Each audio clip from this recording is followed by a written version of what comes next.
Little platter pie, that's not a dinosaur. It doesn't matter because you're listening to Respawn Aim Fire, the kick-ass irreverent gaming podcast where three lifelong friends gather to talk about video games. Yo soy, the ever multilingual Chad Michaelinis. We have across the country Holden DePardo. That's borderline offensive. You can speak multiple languages. I totally can. I used to, 10 years ago, speak fluent German as long as you didn't ask me about anything related to church. Specifically and only that subject. Yeah, that was it. Yeah. Ask me about the Dow Jones in Germany. I got you, cuh. In English, however, not so much. And our third lifelong friend is you, the listener. Welcome, you silly son of a bitch. We have a show of things to talk about today, as usual, and they are objectively there. We're going to talk about the Uncharted movie. Hyped. Get hyped, you guys. We're talking about things that are there on our show. We're talking about Uncharted. We're talking about GameStop. We're talking about Ubisoft new IP. But we're going to start with the funeral for the Nintendo 3DS. It is happening. That shit is dead. That shit is dead. That shit is dead. But it's replaced by the shittier 2DS. So This makes a lot of sense. So Nintendo's North America website now only advertises the 2DS line. This is from Liam Doolin at Nintendo Life. So this was spotted by Twitter user at AKFamilyHomeAK on Twitter. What do you think the AK stands for? I don't know. And why is it on either side? Like XX underscore blah blah blah underscore XX, like a gamer in a tag. Maybe it's You keep talking. I'm going to look them up on Twitter and see. Andrew Kissinger. That's what I think. Andrew Kissinger. So anyway, Nintendo doesn't have, if you go to, there's still a 2DS, 3DS section on their site. What is it? This person's description is some Chinese guy who makes videos, memes, and stuff. So if you go to Nintendo's website, they still have the 2DS/3DS section. Like 3DS is still mentioned on the site. When you go to like compare consoles or anything like that, they only show you 2DS and 2DS XL, and they don't show 3DS and 3DS XL anymore, nor the new ones. And I decided to go a little bit further, and I went to Amazon.com and BestBuy.com to see if I could buy a 3DS or 3DS XL. And on Best Buy, straight up, there's nothing. There was no 3DS or 3DS XL at all. And Amazon, just because not all merchants are directly Nintendo you can buy from, there were still some 3DSs. But it was basically just 2DS and 2DS XL. I think it's gone. My 3DS has been discontinued. It makes a lot of sense. Why has Nintendo been saying they want to get rid of or want to keep the 2DS, the 3DS line? They've always said because they want to offer price ranges and for younger kids, basically. So they still have the $70 or the $80, whatever it costs for 2DS. They have $150 for 2DS XL, but the Switch Lite's kind of filling in that $200 price gap now. So why would they need 3DS? It is killing 3DS. Yep. Simplify the product line. They got something at every price point. Feels like every $100 they've got something for you. $99, boom, 2DS XL. $199, you got a Switch Lite. $299, you got a Switch regular. $399, Switch Pro. $499, you get a slip and slide made of gold. This is it's one of those things where it's not surprising, but it was still surprising to see. If that makes any sense. Like, of course this is going to happen. I just didn't expect it to happen before the Switch Lite came out. You know what's weird is that it makes sense, but I didn't. If you would have asked me 2 weeks ago whether the 2DS would outlast the 3DS, I would have said no. 2DS was like a cheaper, simpler version of it that they came out just to serve a special part of the audience. But 3DS is the generation. It's what's on the box for every single one of those games. I think you're 100% right. I also think that who's going to buy a 2DS? Children who are under the age of 7 that technically shouldn't be using a 3D feature in the 3DS anyway. Whatever. If you're a big boy, get in the Switch Lite. Whatever. Can't wait to get a Switch Lite when they come out with a cool color. I hope that, like, honestly, all with the 2DSs like blow up and they get recalled and they just don't bother fixing it. They just say, hey, we're so sorry. We're going to replace it with the Switch Lite because you deserve something better. Yeah. I'd be into that. Yeah, so good for Nintendo. Bold move. Here's what they really just need to do. Just make the 3DS library available on Switch digitally. There you go. Boom. Problem solved. Dual screen, how does that work? Okay, you can turn it sideways, bitch. That sounds like a great way of using Listen. You turn the Switch sideways, I guarantee you it's still higher resolution. Excuse me, I almost just threw up / burped. Higher resolution on Please that throw half up all screen. over that microphone. That's and what bigger like. That was screen real. than what you got That on was the real 3DS. right there, everyone. That happened. That's how I throw up. It's Arnold Schwarzenegger throwing up everywhere like a dog. That's not what he sounds like.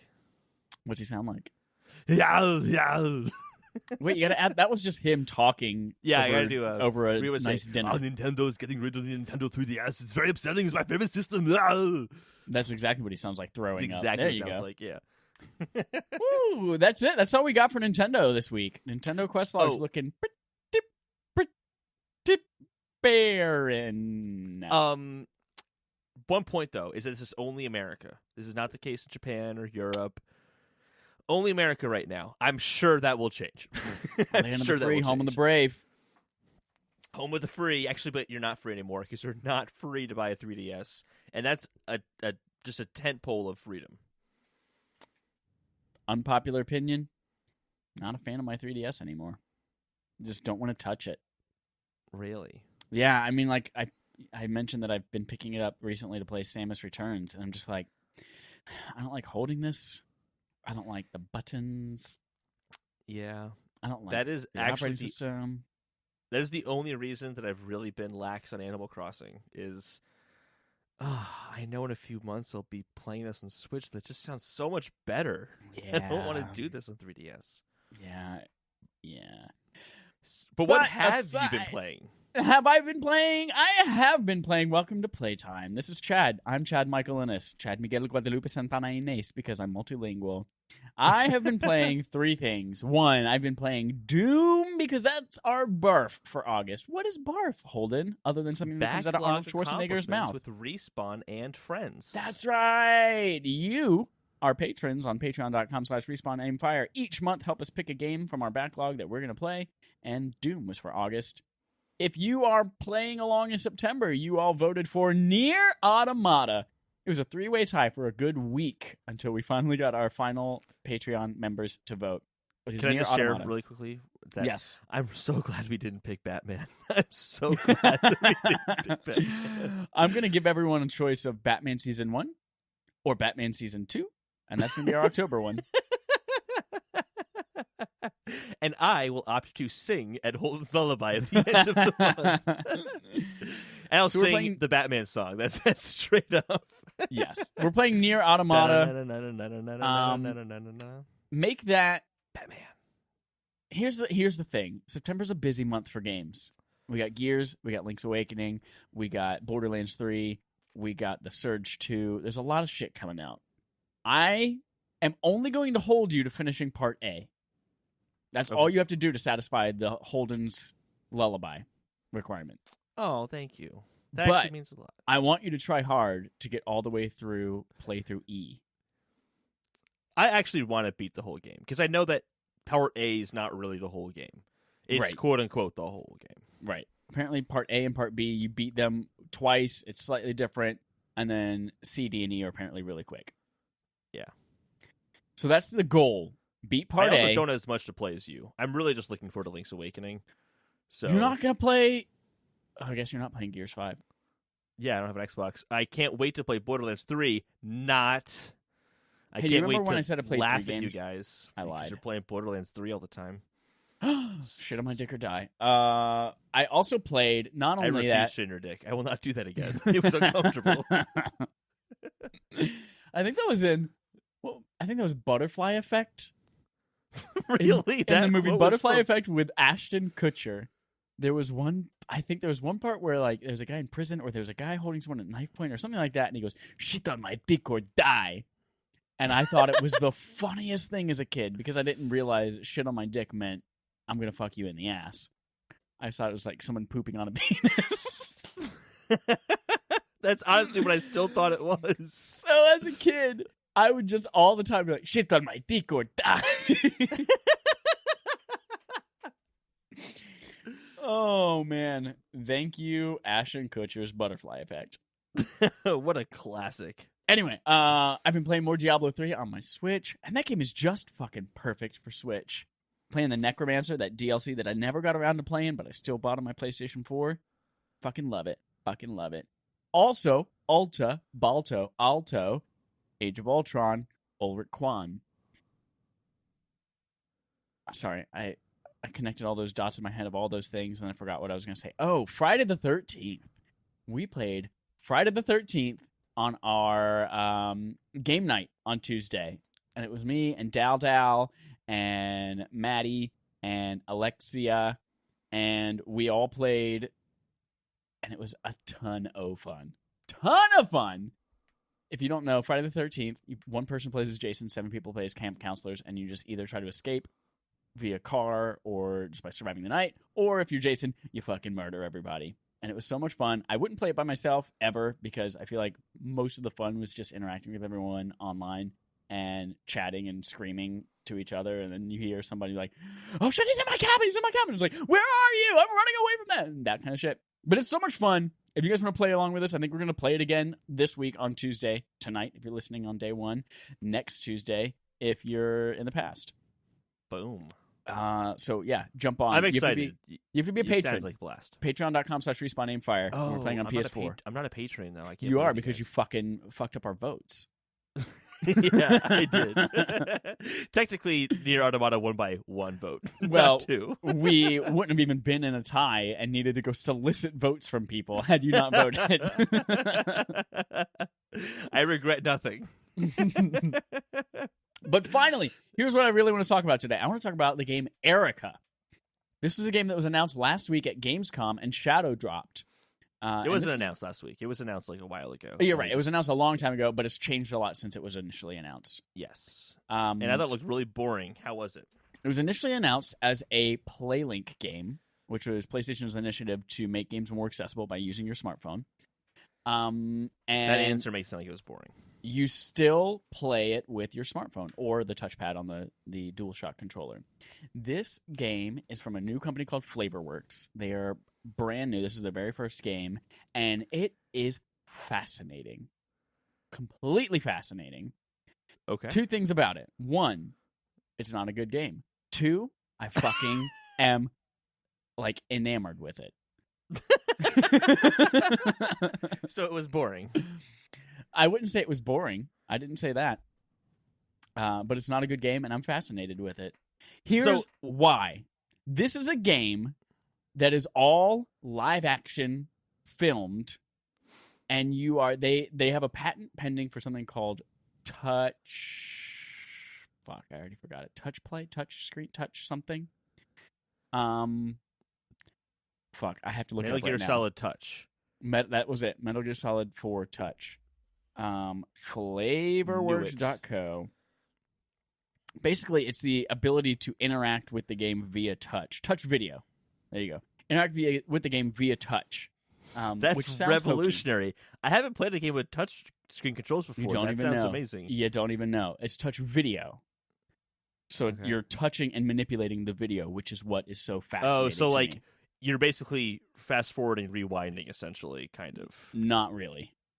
Okay. No, it is so fucking weird. So here's the let thing. me explain more. Like when you you don't talk. Let me explain to you what it actually is instead of you trying to guess what it is. I want to guess what it is. When you touch a box, you open that's up a not box, exactly what it is. That's not what it is the at all. video I'm going to talk about it for. Nope. But if you move your finger backward, the video goes backward. That's what I think it sounds like. No, that's not what it is, Holden. How about you let me tell you what it is? Surprised. What is it? Here we go. So the game, in essence, is you are manipulating things in the environment. Somebody asks you a question. You have a couple of words come up around your head that kind of represent your choices and dialogue you could do. There might be a box with a ribbon on it, and you can untie the ribbon. There might be a phone, and you can choose to pick it up. Or there's a screen with like 7 different things on it you could choose. And you could choose, I'm going to go over to this desk, or I'm going to check out this filing cabinet. All of that sounds pretty boring and not really revolutionary at all. It does. Especially if it's a video game. Yep. But all of that is impossible to do with film, which is where this makes it kind of fucking amazing. But it's not impossible because they did it. It is impossible. It is impossible because they blended the two together. It's not just film, but it's also legit photorealistic CGI. So through the game, there are all sorts of different things you can do that... So that's their patenting? Photorealistic CGI? No. Will you just shut the fuck up and let me talk? You're taking forever to explain this. I have to. This patent so there must are certain be insanely times... long. That's why it hasn't been approved yet. It's just so long. I'm taking so long because you interrupt me every 43 seconds. 43 seconds is a long time. No, it's not. No, it's not. So there are things that you can do that are kind of hokey, like I'm going to flick open the top of a Zippo lighter and then light it by swiping in different directions on it. And then but the way that it kind of transitions between it's hard for me to tell, but I'm guessing that it's really photorealistic graphics that then transition somehow in a way that I don't perceive into the live action film. Which I think they make it work because they don't have to recreate this entire 3D environment for you to move through and manipulate. They have to recreate one shot with a couple of things that you can manipulate on it. So I think that's why they can do this so well and make it look so realistic. But then they do things that I don't know how they make it happen because it's impossible to do in post-production unless you have a very specific, very expensive camera called a Litro camera. But they allow you to manipulate focus and your field of view. So you can, depending on where you're like moving your cursor on the screen, those things will shift in and out of focus, which you can do on a camera by just adjusting the lens, but you can't do that after you've recorded something. There are cameras out there like the Litro camera that will record every single thing about all the depth in it, and then you can go back and do it, but they record it like a megapixel, which is nowhere near any kind of video quality you want to be watching. So they have to be doing something behind the scenes that blends it with CG somehow. Like how an iPhone does the bokeh effect? No. And can change the depth of the bokeh effect even through software? No, not like that at all. Not like that at all. It's really something you just have to see and experience. Okay. It is freaking fascinating the way that shifts back and forth through there. I would love to see, I'm going to reach out to them on Twitter and be like, hey, do you guys have like a behind the scenes, or please make a behind the scenes? I would love to see how this kind of stuff works. So really what this ends up being is $10, so it's a budget title. It's about 2 hours, but you can replay it a ton of times and get different endings and things like that. It's kind of like that choose your own path, choose your own adventure kind of thing. But really what it is a showcase and a tech demo for this new touch video technology to shut up, you fucking motorcycle. That microphone out there was so loud. That microphone out there was screaming. I really want to see whatever they take now that they've shown the industry, hey, this is some cool stuff, patent pending on it. Let's incorporate it into your games. What if the next Quantic Dream game is Detroit Become Human, but they partner with an amazing cinematographer and quality actors? The actors in this are butt. They are straight up butt. And the writing is butt. It's super uninteresting.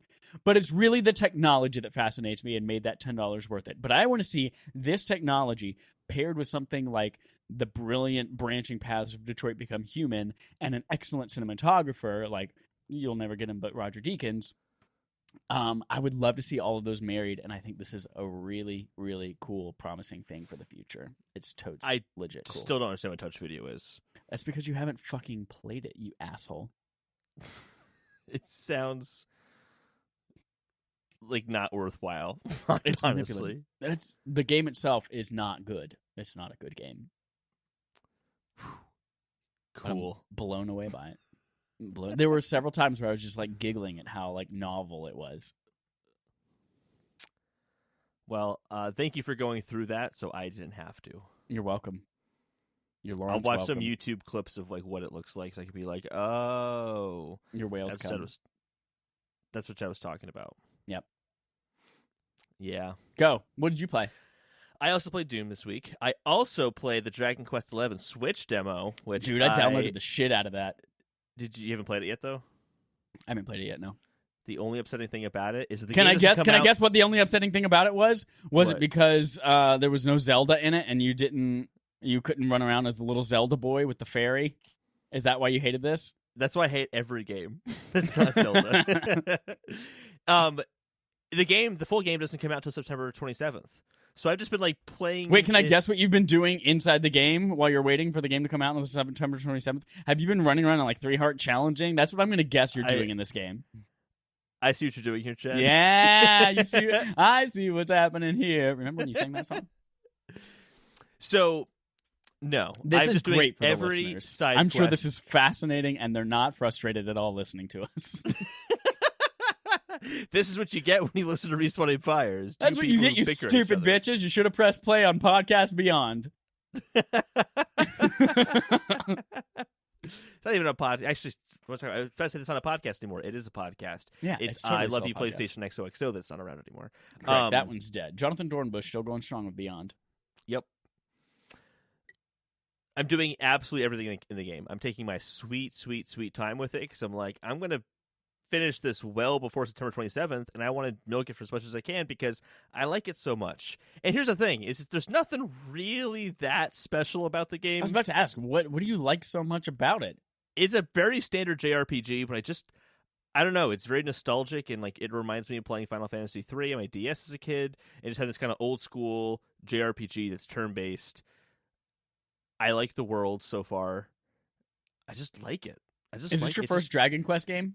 It is my first Dragon Quest game. Oh, so you're like seeing slimes and babbles. This is part of it too. Is all the enemies are really funny. They're like these cucumber enemies that are really awesome. It's really funny. Is it rabicorns? Are they called like the rabbit unicorn things? Like they're just the creature designs are really kind of slightly humorous. Where like it's still serious, but like you're like it's like wink and nod kind of stuff. Yeah. You get to see eventually like the same enemies are across the entire franchise. Oh, okay. So you know all this already. Yeah. Okay. Well, maybe I'm just a little slow. Well, I don't know. I've only played Dragon Quest 1 through 4, so anything after that, I don't know. So you play like Dragon Warrior. Yeah, I guess technically they were Dragon Warrior. Yeah. Yeah. I'm really liking it. I like the art style of it a lot. All the environments look, realistic, obviously for what it is, but all the characters have this kind of like cartoony look to it, and it just blends together very, very well. Something about the combat system that I'm liking is just that you can run around, and I don't really know what that does because it still is turn-based, but I'm kind of waiting for that to turn into something because it seems like at some points, if I ran away in certain ways, enemies would miss me. I'm not sure if that was just pure happen chance or if that's the way that it is. But then also what I like is that if you get hit enough times, your character goes into a critical attack mode, and he just demolishes everything in like a single hit, which is really fun. That's cool.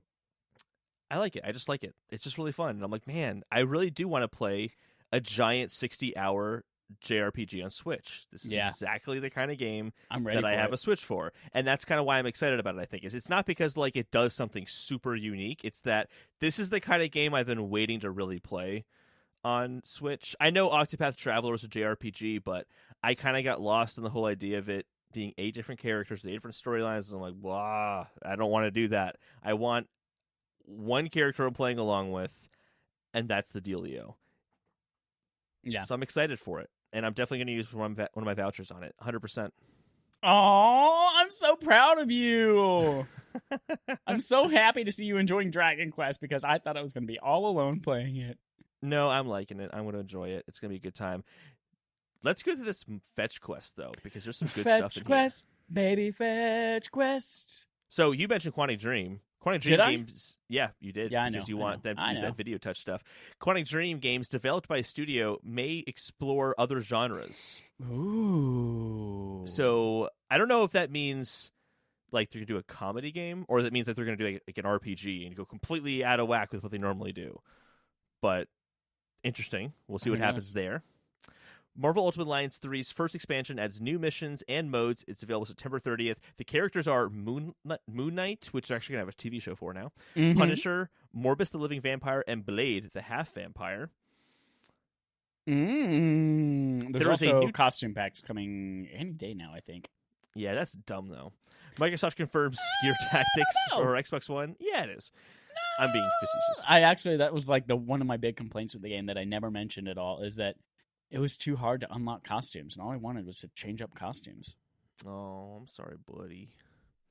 Microsoft confirms Gear Tactics for Xbox One. Originally supposed to come to PC. Now it's coming to Xbox One. Good for them. Metro 2033 movie in the works for 2022 release. And it's based on a 2011 novel, and it's going to be set in 2044, but we won't be able to see it till 2055. I'm excited for this. The author, Dmitry Glukowski, he has been reluctant to make a movie because they want to make it in New York City instead, or he doesn't like the scope of what the story's going to be. And he just said, these people want to do exactly what I want to do. And that gets me excited. I think it's a cool world. So good for them. Sony's apparently setting Astrobot free to select users. What's this about? So basically random PlayStation Network account users are getting emails from Sony just saying, hey, here's a free copy of Astrobot. Some people don't have VR headsets. Some do. So no one really knows why they're getting them, but that's happening.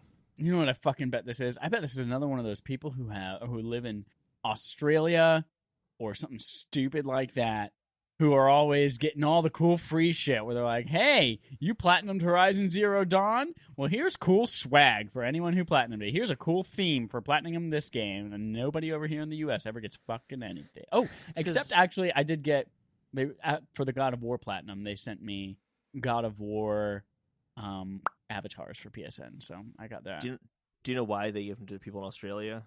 Why? Because they feel bad that they have to live in Australia. I know, they gotta escape the giant spiders. Yep. Also, they have the worst internet in the world or something like that. And they pay $1 trillion for all their stuff. Yep. Monster Hunter World Iceborne Horizon Zero Dawn collaboration revealed. So, yeah, you're gonna get all that Aloy stuff. Aloy. Whatever, Chad. Come on, man. Come on. I haven't played that game. You fucking racist. It's coming to Iceborne. And then, lastly, a message from Game Freak's Shigeru Omori. Sword and Shield, new content for Sword and Shield. It's just a little showing you what the towns look like. They showed up what the Poke Center design is, that there are railway stations, and there's this research lab where the scientist dude researches, wait for it, Dynamaxing. Oh, shit. Because that's how every Pokemon game is. Oh, we have a new mechanic called Mega Evolutions. There's a research lab where there's a scientist researching Mega Evolutions. It happens oh, shit. So basically, more examples of how this is just like every other Pokemon game. Do you think there's going to be a research center that does Gigantamaxing? Yeah, because they had to basically outsource all that research because the research center could only handle Dynamaxing. They can't do both. No, they can't do both. Can't do it. They just can't do it. Dos. So it's basically there's a whole big non-announcement trailer essentially because nothing really was shown off. Speaking of non-announcements, let's go to third-party quest log. Non-announcement of the week. Ubisoft's new IP ambitions are thanks to the imminence of new technology. Because, whenever a new generation comes out, Ubisoft never has new IP for that new generation of consoles. Here's the thing. Listen to this. Listen. Listen, yeah. Linda, listen, Linda. Alan Corey, I'm just going to read directly from what you already wrote, but then also offer commentary at the end. Alan Corey, director of Europe, Middle East, and Africa for Ubisoft. I almost said Ubisoft like a fucking idiot. During an interview at Gamescom, spoke to plans for new IPs going forward. Quote, we cherish our fans that are following our brands like Assassin's Creed or Ghost Recon going forward, but we feel that it's also a good moment now to go on to investing in new IPs. After all, if the sun can shine on these ones, we'll have them for a long time to come. End quote. Gods and Monsters, arriving February 2020, would be the first of these new IPs. Surprisingly, nothing to do with imminent new technology coming around February 2020. So, the fuck, man? Your new IP, Gods and Monsters, has nothing to do with new technology. You're a liar, Alain. Spelled A-I-N. That's it. That's all I wanted to say. This basically just means that, Assassin's Creed came out with the 360, Watch Dogs is with the PS4, Xbox One, and Raving they're going to Rabbids, have something else. Mario Rabbids, Switch. Yes. Mildly a new IP. It basically combined. That was imminent new technology and a new IP. Boom. Fine. we'll roll with it. It was Mario plus Rabbids Kingdom Battle. Kingdom Battle. What was the full? Kingdom Battle? Kingdom Battle, yeah. But again, it's like combining two. It's like saying is Marvel versus Capcom. I guess it's Marvel yes, versus that's a Capcom. new one. It's like is Mario and Sonic at the Olympic Games a new thing? Yes, that's a new thing. That's a new IP. When I think new IP, I think it's combining characters something into I've a never new seen IP. before. Well, you've seen gods before, and you've seen monsters before, and now you've seen gods and monsters together. It's a new IP made from two existing things. Shut up, Chad. You know what point I'm making. Open Don't construe down. it. Speaking of shutting up, Intellivision needs to shut the fuck up with their new console. Did you watch the trailer? No, I absolutely did not. You I really opened should. the story, I so scrolled so I funny. could see the controller, and I said, "Get off my screen, you fucking bitch." It looks like an iPod, like a knockoff of an iPod Classic, doesn't It it? kind of does, yeah. Yeah. Its new console apparently will release next October. We talked about this when Asa was on the show, and then you stoked my hatred of the Atari VCS at the same time.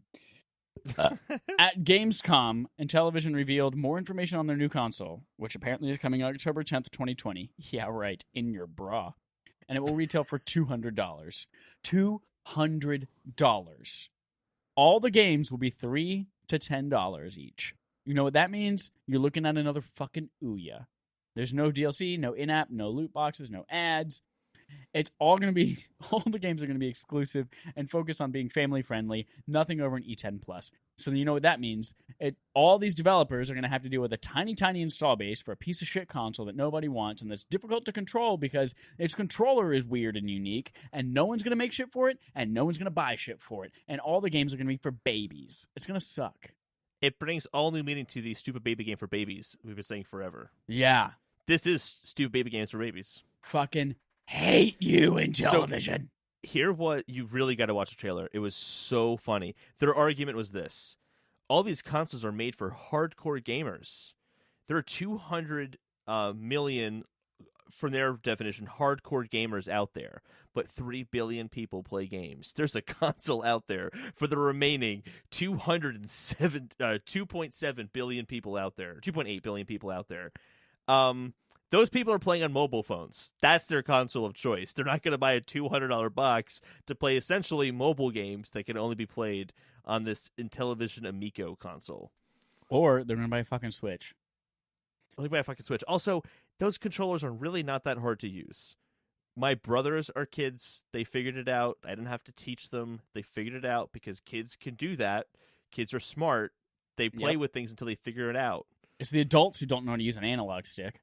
And they don't want to play games like that anyway. So this is just for nobody. This is for absolutely nobody. It's for nobody.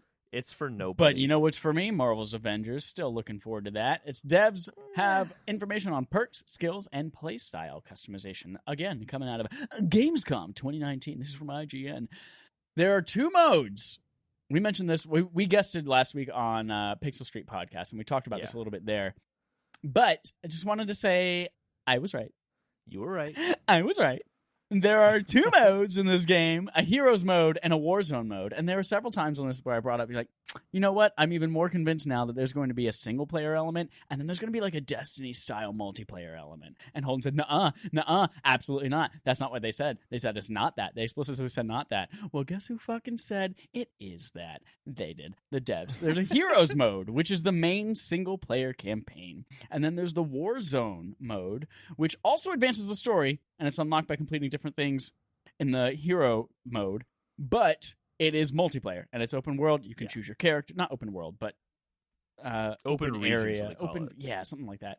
And you can. They basically said like you're going to have like a map that shows South America, and there'll be little dots on South America, and you pick the region you want to go to, and you go to that place. Great, and you fight as Thor. Fucking great. So that's coming. I kind of liken it to, and by the way, you can play the Warzone stuff solo if you want.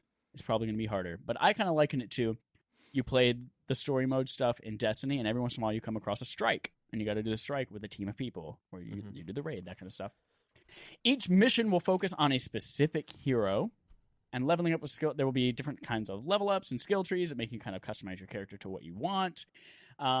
Gear can also be changeable for your playstyle. I'm very excited for that because I can't wait to fucking mix and match pieces of Iron Man's armor or make some really fucking badass looking Captain America. And they've also promised to show how matchmaking and multiplayer works in future showings of this game. I'm starting to get more pumped for this game, yo. I'm starting to get more pumped for this game. I'm still not going to get it, but the single-player side still sounds really appealing. The multiplayer side still sounds strange to me, though. So, like, let's say we'd be like, hey, we want to match up together and play that mission together. Oh, but I haven't beaten this certain Black Widow mission that is required to get to that war zone. So let me play the single-player mode on my own, and then in, like, I don't know how long the levels are. We'll say 15 minutes. Then we can play our Warzone level together. I don't know how I feel about that. That's like any fucking MMO game. You got to advance enough into the story to be able to play a mission or a raid or something like that together. But you could then go back and help your friend on a previous mission in an MMO. But you can't do that in this because you have to do hero mode in order to unlock those Warzone modes. I could help you in a previous Warzone mode, yeah. But what if it's a hero mode Can't do level it. Yeah. So I think I'm curious to see how that gets balanced. It sounds like they're going to talk about that pretty soon. They specifically said there are events every single month leading up to May 15th. We'll be talking about all these different things. So they're going to talk about it pretty soon, I think. Ooh, I'm getting a hot butt. That's what my sister said. I'm sure there'll be a... Not going to explain that, actually. Yeah. I feel there's going to be a big thing for this at the Game Awards. Oh, yeah. I'll tell you now, also, this is going to have a huge presence at E3 next year. They're going to show off all these new characters. Yes, it is. I mean, they'll show some DLC. That's it. They'll show character DLC, and a new strike. They'll make a big deal out of it. But it's going to be big news. It's going to be like when Smash announced their 2 characters. Whatever. It's going to be like that level of hype. Just saying. Whatever. Just saying. Still hopefully not, like, there are more new game, things that they should be talking about, like what's coming out on next-gen consoles. Yeah, it's going to be great. About fucking time. This is the longest tease for next-gen consoles we've ever had. We'll talk about that in a second. I was wrong about this game. I'm still not going to buy it, but I want to just openly acknowledge that I was too harsh on this. Yeah, you were. You fucking idiot. I was too harsh. I still think the marketing was abhorrently bad. Oh, absolutely. Everything they showed at GameStop, god damn it, Gamescom should have been what they showed at the reveal. Yeah. We talked about this over text. We also talked about it on a Pixel Street podcast. But I'll reiterate it here as well. Is that I think what they should have done is shown everything that they showed at Gamescom should have been the first announcement. And then at E3. And then at Gamescom say, hey, by the way, you're already really excited for this game? Well, guess what? We have all these actors that are coming to it. And that would have been like a cool, like, holy shit, like Nolan North and who are the other people? Troy Baker. Troy Baker, that's what I'm thinking of. Like, those 2 guys are going to be in the game. Like, this is amazing. That would have been a much better second announcement than being Ashley the Johnson, headlining. I think? Who's Black Widow in that game? Scarlett Johansson. Oh, shut Definitely. the front door. Black Widow, Avengers game actress. Let's see if this comes up right. Scarlett Johansson's the first thing that pops up. You fucking stupid. There we go. Square Enix reveals Marvel's Avengers cast. What? Laura Bailey. Don't know who that is, but good for her. Your mom's butt. I did watch the gameplay as well. Yeah. There were parts of it where I'm like, that looks great. That looks sick. And there were parts from like when Black Widow was fighting Taskmaster and he was like swooping in and she was blocking. I'm like, that doesn't look that much fun. So it kind of depends on. I was listening to reactions from people who played it at Gamescom. Yeah. And apparently, without a doubt, everyone's favorite is Thor, which makes sense. Yeah. We talked about this on Pixel Street podcast that the combat director from God of War is the person doing the combat in this game. So obviously, the Leviathan axe and Thor's hammer are very, very similar. Yep. But then a lot of people said next was either Hulk or Black Widow. Oh, which is interesting because Hulk did not look fun to me. And Black Widow was like, yeah, I could see that. But they were like, yeah, that was the second best fun thing to play. Oh, very cool. Moving on! Microsoft Quest log, put it in my book. Gonna say you were wrong about this one, though. What was this? Microsoft says it has no further plans to bring exclusives to other consoles. Wrong, but it crushed your dreams because you're very excited about this opportunity last week. That's Chase Your Dreams, but Crush Your Dreams from Parks last and week. Rec. You were saying you were very excited about maybe Ori and the Will of the Wisps coming to Switch. Probably not. You know what, Probably though? Not. if I were to play that game, I'm going to have it on Game Pass because for some reason I'm still going to have Game Pass even though I never play it. But I'm going to play it, I promise. But then also I want to play it in beautiful HDR on my OLED TV. Yeah. So, in an official statement to US Gamer, after the Ori and the Blind Forest for Switch announcement, quote, going forward, these new studios will focus on making games for our platforms. We have no plans to further expand our exclusive first-party games to other consoles. We continue to believe deeply in cross-play and progression of games with the right flexibility for developers to ensure a fair and fun experience. Great. Good for them. Yeah. I think they... Here's what I think. I think there's some kind of deal, some kind of contract between Microsoft and Nintendo where Microsoft is like, hey, let us put Xbox Live on your console eventually. And Nintendo's like, great, yeah, let's do it. You have to give us Banjo-Kazooie and you have to give us 2 games. And they're like, great, fine, do it. Take these 2 games. And now they're like, boom, we're done. We're cutting and running. All our shit's ours now, bitches. I think you're right. I also think that was a poor negotiating on Nintendo's part. Hi, we want to make money off your platform continuously for all years to come. All right, cool. Give us 2 games that have been out for a while and have already sold what they're going to sell, and Banjo-Kazooie. Dude, not a fair trade as far as I'm concerned, but I think you're probably right.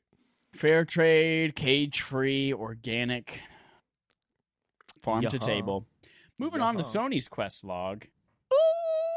We got a development in that Uncharted movie. PlayStation Productions is now working on the Uncharted movie. This comes from Matthew Handrahan at gamesindustry.biz.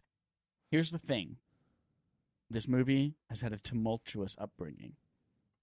Tumultuous? It started, yes. That's a good word. I went back and looked at when this was announced. This was announced in, can you guess what year? 2015, 2016? This movie was announced in 2010. Oh my god. I was going to guess 2011 and I'm like, no, that's ridiculous. Nope. This movie was announced 9 years ago with David O. Russell attached to direct and Mark Wahlberg to star. That's before the 3rd game even came out. Yeah. This movie is that old. That's why I think this thing is never fucking happening.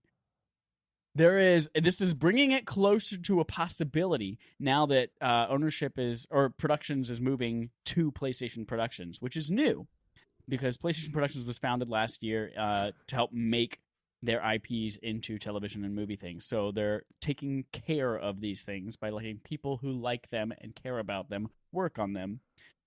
They announced the Twisted Metal thing, and I think that's all they've announced so far is the Twisted Metal TV series. Yeah. And now they're taking over the Uncharted movie. And in that, they've ousted the most recent director, and it's still TBD for their new director, although they're planning to keep Tom Holland, apparently, and they're planning their release date still for next fall.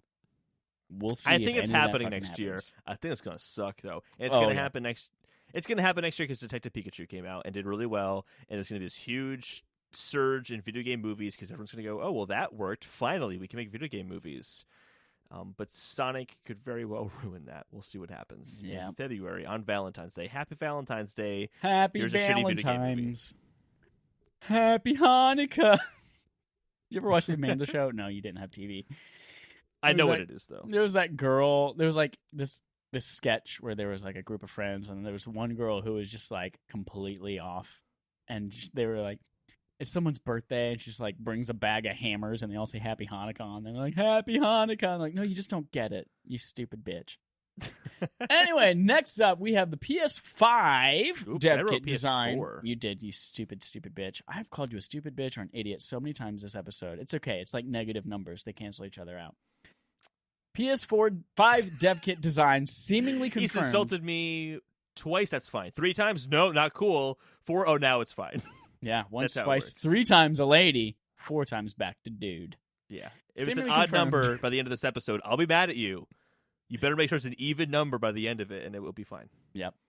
So there was a patent that shows off a new box with a very big, gross-looking V on it. That sounds like a vagina is what I'm describing.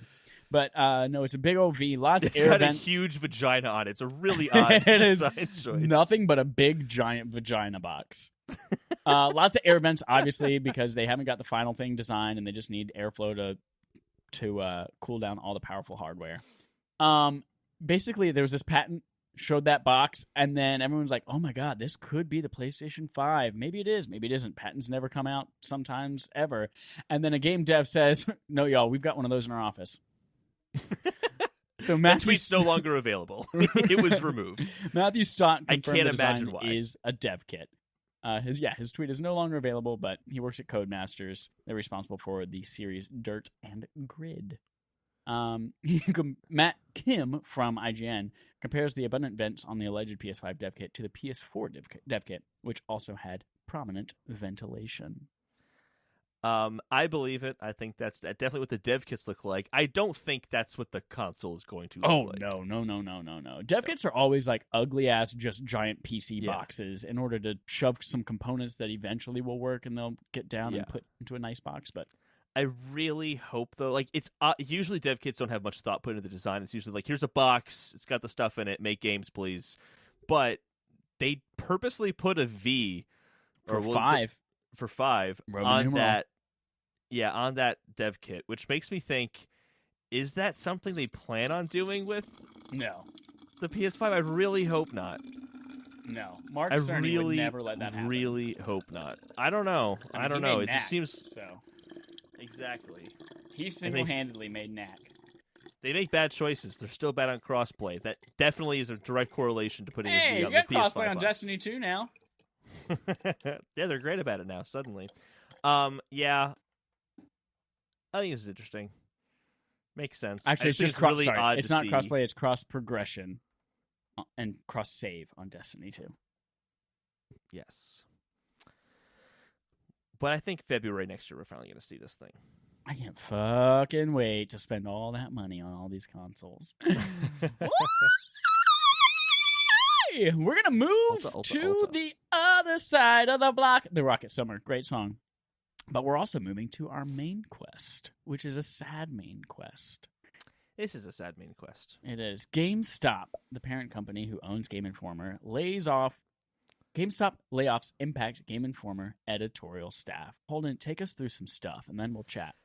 Yeah, so GameStop laid off 120 corporate staffers, and their stock has continued to tumble. This is coming from Kyle Orland at Ars Technica. There was a 14% reduction in the total staff, and this is all corporate staffers. There's no retail employees that were laid off, but because Game Informer is owned by GameStop, 6 of the 19 featured staffers on the magazine's masthead, which basically just like the prominent players of the company, were let go, and that's really unfortunate. I'll go back to this last stat in a second, but Andy McNamara, who is the head editor at Game Informer, he had this kind of Dear Game Informer community kind of post he put up.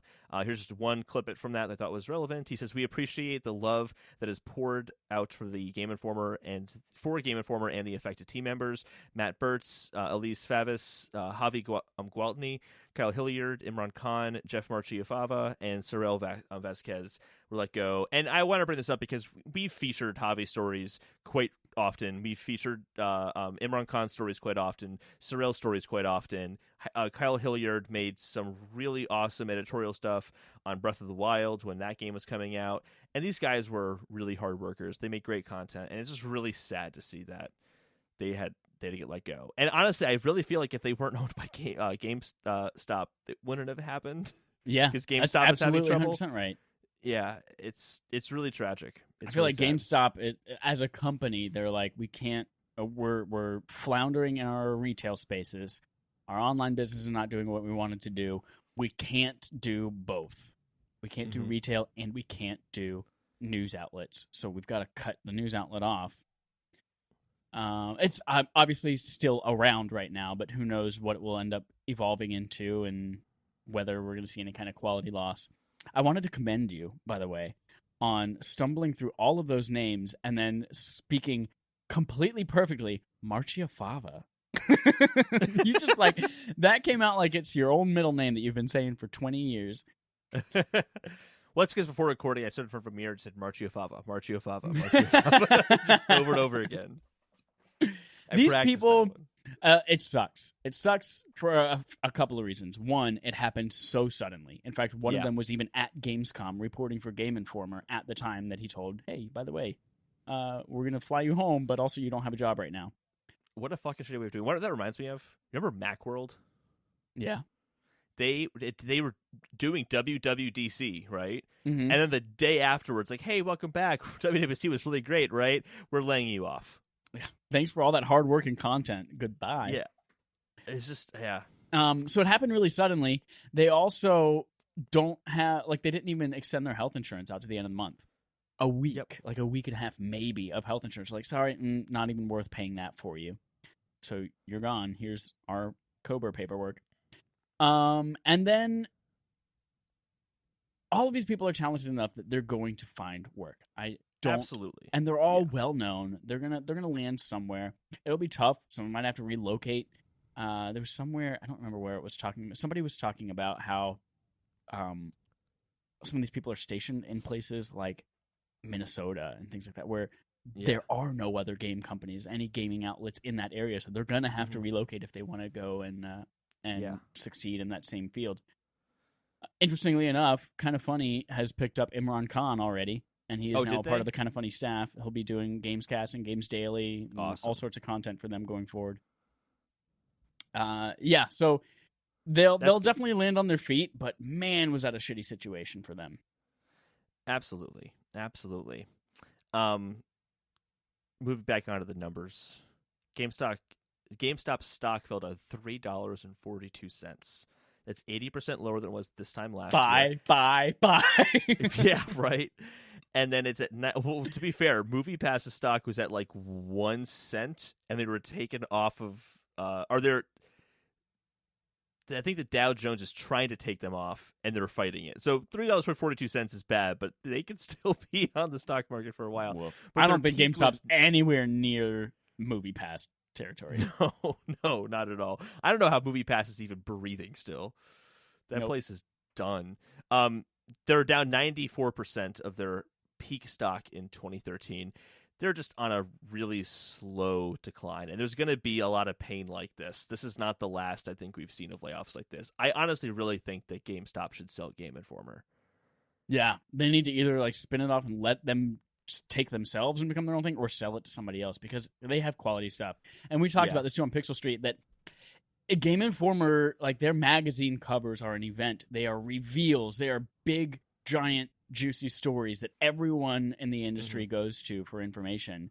And it's such a shame to see something like this just basically being gutted. Yep. Yeah. It makes me want to buy a Game Informer subscription just to at least support like that side. Fuck you, Matt Burtz and Cyril Vasquez. Now that you're gone, I'll finally pay money for it.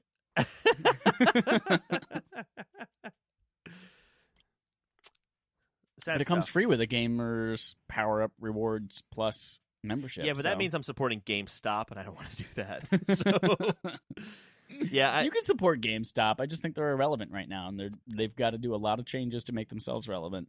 They said they have a 3-point plan back in June, and part of that was reducing how much they spend. This is part of that. They also talked about getting better pricing on their used games to kind of get more enticement and more profit out of that. And then also finding out how they can essentially become more involved in digital sales. Yeah, which that's key. I just don't see that, though. I don't either. Are you going to go to right now their strategy is to buy a card. Code? No, exactly. Yeah.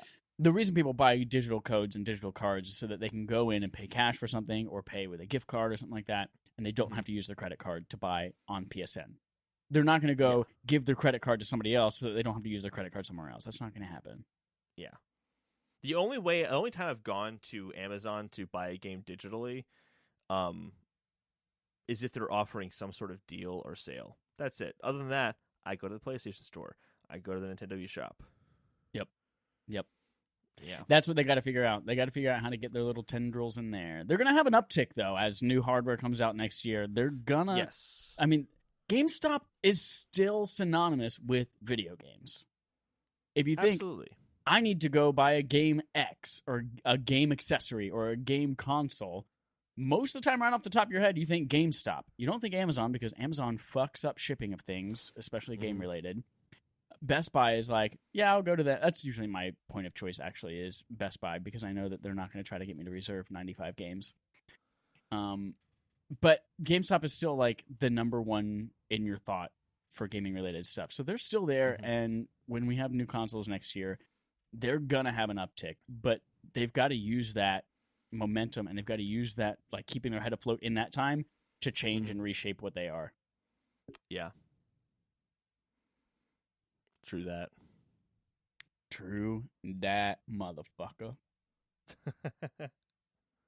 Hey, what's up, everybody? Is that it for our main quest? Yeah, that's it. Yeah, that's all I got to say, too. Let's go to Ryan's subscriber interrogatives. Ryan Fitzgerald, I hope you and your kid are doing great. I miss you. Smooches. Ryan's subscriber interrogatives. One thing that Dust Epinephrine Hill...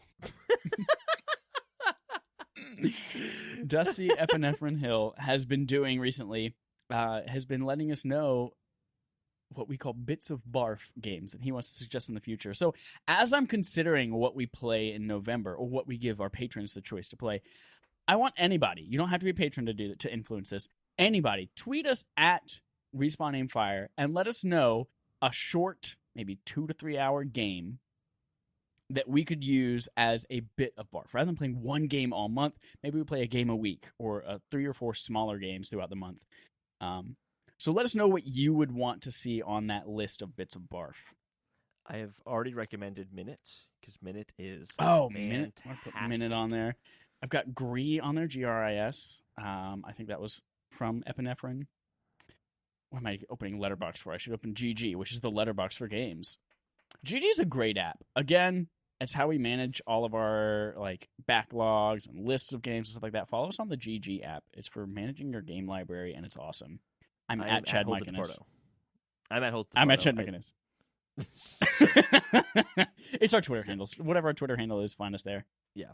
I'm going to add that to the list. But yeah, we've got Gree. We've got... Undertale on there? Something else. I feel like Undertale's too long. Okay. But, yeah, let us know. Next up, we're going to play Game On Game Show. The game on our game show called Game On. We play a game on our gaming show called Game On. Game. This one, we're going to make it quick because I have to shit. We're going to play another rendition of Now Flesh It Out, where we take 2 games, mash them together, and figure out what that mashup looks like. We've got 5 pairs. First one is Spyro crossed with Destiny. I've never played Spyro before. But you understand what it is. It's a character platformer, 3D platformer. You collect jewels and shit, and you're a dragon, and you fight things. Yeah. That's it. Here's what I'm kind of thinking. What if you were, like, half dragon, half people? Like, you're playing... like dragoons. Like a Minotaur. Like dragoons from Final Fantasy IV. Or like a Minotaur.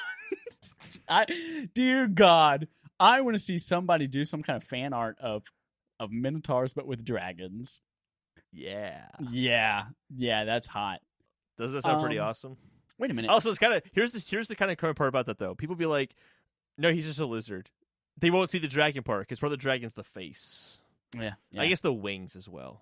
You know, if you think about, you've probably never played this game, but Breath of Fire is a... Breath of the Wild? What? No, Breath of Fire. It's a JRPG from the PS1 days.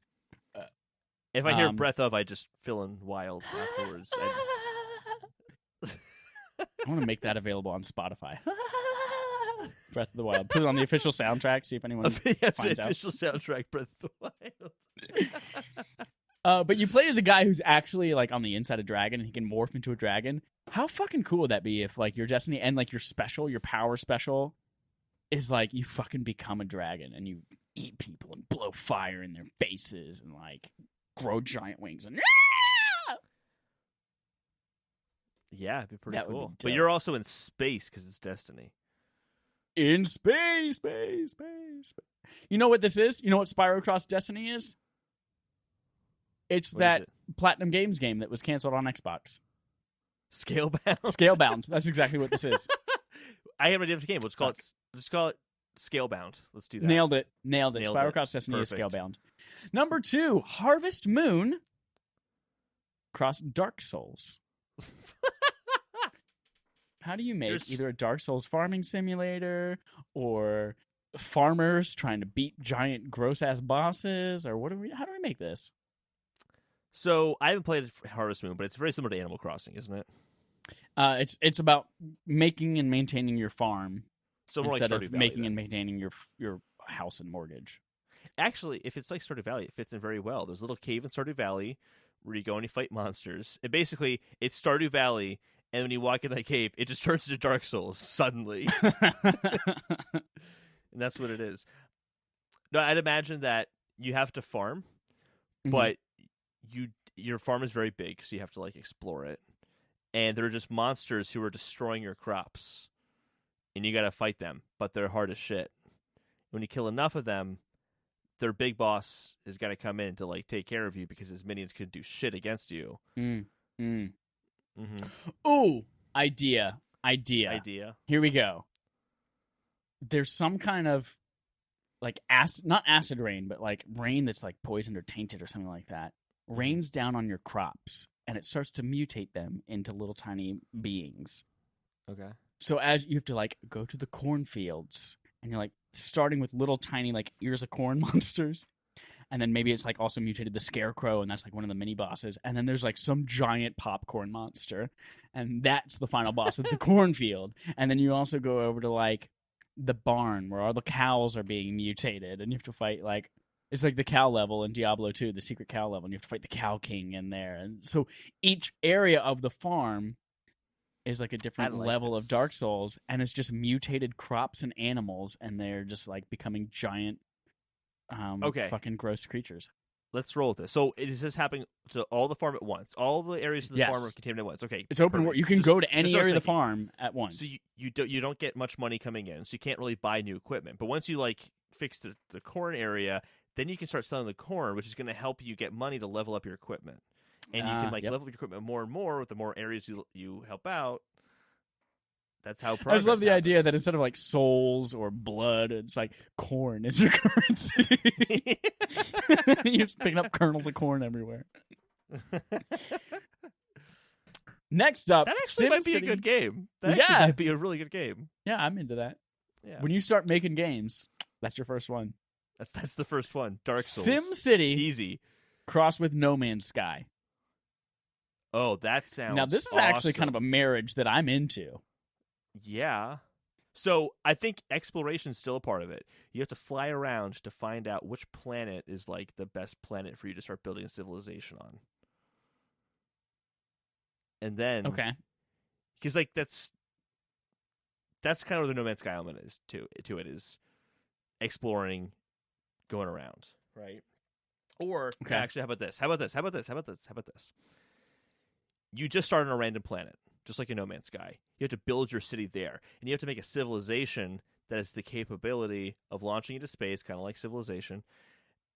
And then from there, you have to explore the next star system and build a planet there, and you have to rely on resources you get from each planet you're kind of creating in your network. I think that's what I want. Keep going. That's what I want. And I want it to be first person. I want you to be like on the ground. I don't want you in this god mode, like manipulating things like a fucking grid. I want you to be on the ground, terraforming shit, building shit up with lasers in VR. That is what No Man's Sky is right now. You know that, right? No, it's not. That game sucks. Yes, you can. You can make bases and stuff. It's not quite SimCity, but you can make bases and stuff. And it's in first person. And then you can call in natural disasters. You need to get No Man's Sky because it's in VR now. You would love the shit out of that in VR. I have considered it. Now that it's in VR, I'm like, oh, God. If that goes down to $6, I'll buy it. And I'll play it for $4. $6? Did you say $6? Yeah, $6. Wow, that's never going to happen. You don't know that. It could be free on PlayStation Plus very soon. You want to know what? I have the disc of that game. But you don't have No Man's Sky Beyond. That's a separate purchase that has VR in it. Is it a separate purchase? I don't know. I don't keep up with that shit. It's a free update. All their updates are free. I don't know. Don't send me that disc. I don't want physical media in my home. I don't want to get rid of it. Blu-rays, because I don't want physical media in my home. Next up, Borderlands crossed with Valiant Hearts. I have not played Valiant Hearts. You don't have to have played it. You know what it's about. It's a 2D. I really don't, though. You don't. It's the World War I game. It's a 2D, like, you're playing. It's an animated game, and you're playing as this guy and this dog going through World War I, and there's gas attacks, and it's a really, like, legit take on World War I is tragic. I have a really good way of making this a fantastic game. Okay. Get rid of Borderlands and just make it Valiant Hearts. Nah. See, that wouldn't be a fantastic game that attracts you because you didn't even fucking play Valiant Hearts to begin with. I did. I fucking played that shit, and it was good. I bet it was Actually, good. I think the art style of Borderlands lends itself really well to that, too. Like, making a 2D Borderlands like that, I think would actually be dope.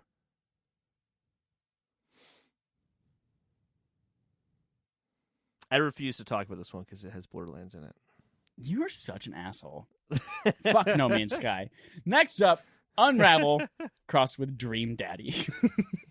I haven't played Unravel. I don't even know what Dream Daddy is. You know what Dream Daddy is that gay dating simulator game where you're a dad on the prowl for other daddies and you're like messaging with guys and going out on dates and stuff. I've never heard of this before. You've never heard of Dream Daddy before? No, never. Oh, man. Yeah, Unravel mixed with Dream Daddy.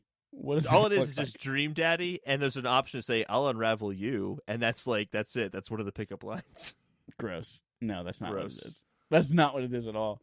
What if what if you are Yarny and you're going through this dating service and you have just like a human skin suit on, but you're actually Yarny and you're just trying to find sounds creepy. It is. You're trying to find the optimum mate so that you can kill them and take over their body and wear their skin suit and become like them. You just described Under the Skin. I don't know what that is. You don't know Under the Skin? Is that like the really gross version of Under the Sea starring Sebastian from Little Mermaid? No, it's a movie where Scarlett Johansson plays an alien who has come down to Earth to basically kidnap men by seducing them and luring them into her chamber. That sounds hot. It's a fucking awesome movie. It's like if there's any movie that's like a modern day Kubrick-like movie, it's Under the Skin. 1997, maybe? When did this movie come out? No, like this decade. No. Yeah. When did the movie Dude, it's an A24 movie. It's so good. It's A24? Yeah. What? It's 2014? Yeah. 5 years ago. I fucking love A24. Why haven't I seen this movie? You need to see this movie. It's awesome. We were seeing movies this week, and I was like, if it has A24 at the beginning of the trailer, it doesn't matter. I'm going to see it. It's awesome. You 100% have to see it. You have to see it. Well, that's this game. You're going through to try to catfish dudes and take their skin. Perfect. That wraps up Game on Game Show and our episode for this week. Reminder, our barf of next month is Nier Automata. This month we're wrapping up Doom. We're going to have that episode out on Thursday night for you if you want to see our impressions for Doom. Play along with us Friday the 13th on day one if you're listening to this when it launches. If not, whatever the fuck we play next week when we play.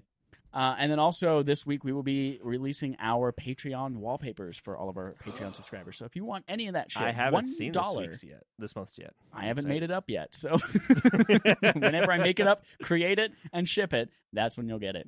Patreon.com/RespawnAimFire. $1 gets you all that shit, as well as previous month's stuff, too. And reminder, also, subscriber interrogatives, send us games that you want for Bits of Barf. Tiny little baby Bits of Barf. Thank you, everyone, for listening. We love you so much. We want to just kiss you on the mouth. Until next time, here's our usual sign-off. I'm gonna shit!